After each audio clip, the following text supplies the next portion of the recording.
Bangladesh consulate Jeddah team তারা আরও একটি সফরের সময়সূচি ঘোষণা করেছেন।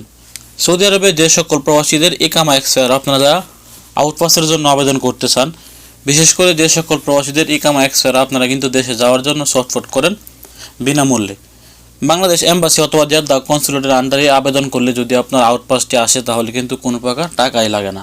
আপনারা সম্পূর্ণ ফ্রিতে কিন্তু দেশে যেতে পারেন শুধুমাত্র নিজের টাকায় টিকিটে। তো এই জন্য কিন্তু অনেক সৌদি প্রবাসীরা বাংলাদেশ এম্বাসি রিয়াদ এবং জেদ্দা কনসুলেট জেদ্দা তাদের অপেক্ষায় থাকেন যে তাদের সেবাকৃত টিম আপনার এলাকায় কবে আসবে। তো বাংলাদেশ কনসুলেট জেদ্দা তারা আরও একটি সফরের সময়সূচি ঘোষণা করেছেন। যে সকল প্রবাসীরা বর্তমানে ভিসায় অবস্থান করছেন অথবা ভিসার আশেপাশে যে সকল প্রবাসীরা আছেন তাদের জন্য বাংলাদেশ কনসুলেট টিম তারা একটি সফরের সময়সূচি ঘোষণা করেছেন।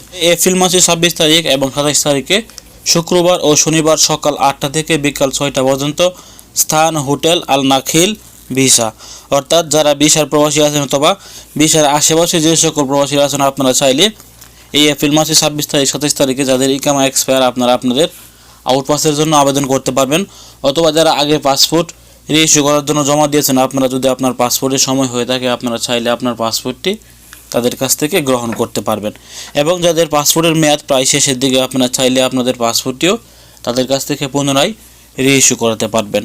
যারা সোনালী ব্যাংকের সেবা নিতে চান অথবা সোনালী ব্যাংকের যে কোনো অ্যাকাউন্ট খুলতে চান আপনারা চাইলে তাদের এই সফর থেকে কিন্তু সোনালী ব্যাংকের যে কোনো সেবাও নিতে পারবেন। আপনারা চাইলে তাদের কাছ থেকে একটি প্রবাসী কল্যাণ কার্ডও করতে পারবেন। আবারও বলছি, এই সফরটি কিন্তু এই এপ্রিল মাসে 26 তারিখ এবং 27 তারিখে বিশা শহরে আসবে। যারা বিশার প্রবাসী আছেন অথবা বিশার আশেপাশের প্রবাসী আছেন আপনারা চাইলে এই এপ্রিল মাসে 26 তারিখ 27 তারিখে সকাল 8টা থেকে বিকাল 6টা পর্যন্ত 2 দিন স্থান হোটেল আল নাখিল বিশা এই স্থানে গিয়ে আপনারা এই সেবাগুলি নিতে পারবেন। আপনারা বিশার প্রবাসী না হলেও ভিডিওটি শেয়ার করে বিশা প্রবাসীদেরকে জানিয়ে দেওয়ার চেষ্টা করুন। ভালো থাকুন, সুস্থ থাকুন, দূরপ্রবাসীর সঙ্গে থাকুন। আসসালামু আলাইকুম।